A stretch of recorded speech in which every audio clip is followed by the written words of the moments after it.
நம்முடைய ஆண்டவருக்கு மகிமை உண்டாவதாக.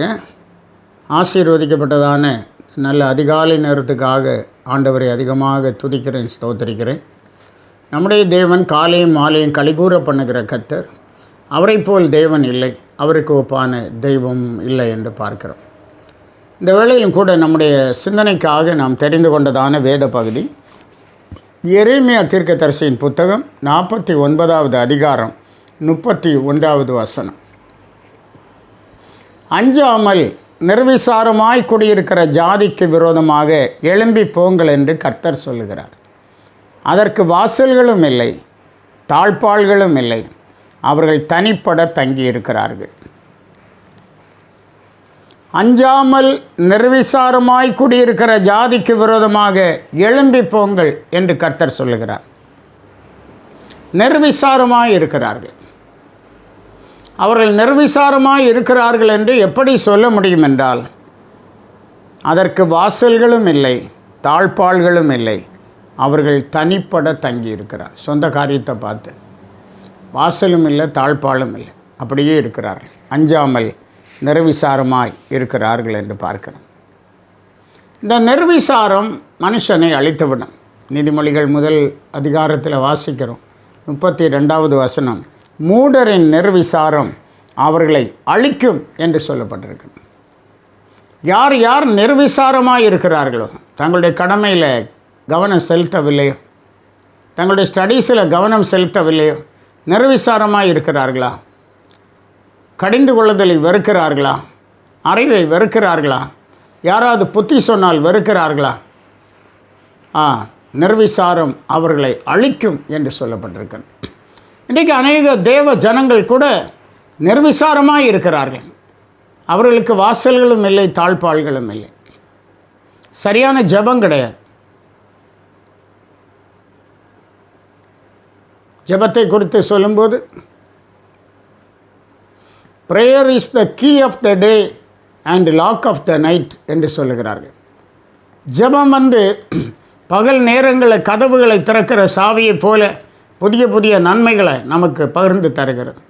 இரவு நேரத்தில் அது கதவை பூட்டுகிறது போல நம்மை பாதுகாக்கிறது. நிர்விசாரம், ஜெபமில்லாத வாழ்க்கை நிர்விசாரம். வேதத்தை தியானிக்காத வாழ்க்கை, தேவ சமூகத்தை நாடாத வாழ்க்கை, தேவனுடைய ஆலயத்தை நாடாத வாழ்க்கை நிர்விசாரமான வாழ்க்கை. அவர்களுக்கு வாசல்கள் இல்லை. வாசல்களே, உங்கள் தலைகளை உயர்த்துங்கள், மகிமையின் ராஜா உட்பிரவேசிப்பார் என்று சொல்லப்பட்டிருக்கிறது. அவர்களிலே ஆண்டவர் இல்லை, அவர்கள் குடும்பத்திலே ஆண்டவர் இல்லை, தாழ்பாள் இல்லை. சங்கீதக்காரன் சொல்லும்போது, அவர் உன் தாழ்பாள்களை பலப்படுத்தி உன்னிடத்தில் உள்ள உன் பிள்ளைகளை ஆசீர்வதிப்பாராக என்று சொல்லுகிறான். அருமையான தேவ பிள்ளைகளை, நம்முடைய வாழ்க்கையில் சரியான ஜெபம் வேண்டும். தேவ சமூகத்தை எப்போது நாட வேண்டும். நிர்விசாரம் நம்மை விட்டு நீங்க வேண்டும். சோதோம் கொமோராவின் பாவத்தை குறித்து எசேக்கியேல் 16 அதிகாரம் 49ஆம் வசனத்தில் நாம் வாசிக்கிறோம்.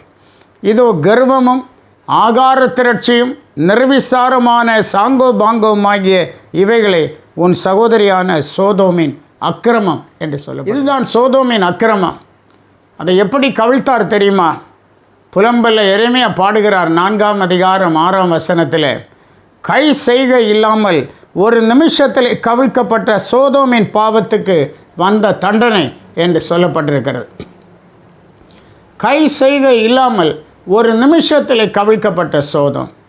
அருமையான தேவ பிள்ளைகளை, நிர்விசாரமான அனுபவங்கள் நம்மை விட்டு நீங்கட்டும். தேவ சமூகத்தை எப்போது நாடுவோம்.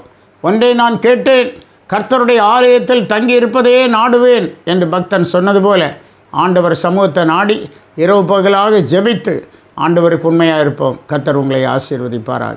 ஜெபிப்போம்.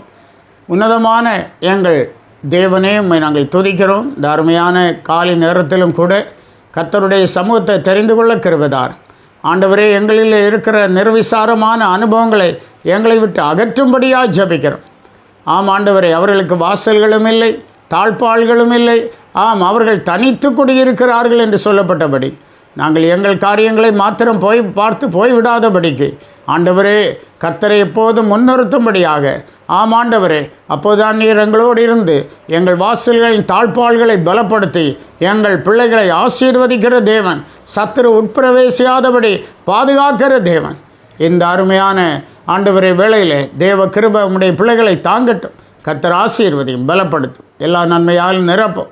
இந்த நாளில் உம்முடைய ஆசீர்வாதத்தை நிறைவாக ஊற்றும்படியாக ஜெபிக்கிறோம். பலப்படுத்தும். இயேசுவின் மூலம் கேட்கிறோம் பிதாவே. ஆமென். ஆமென்.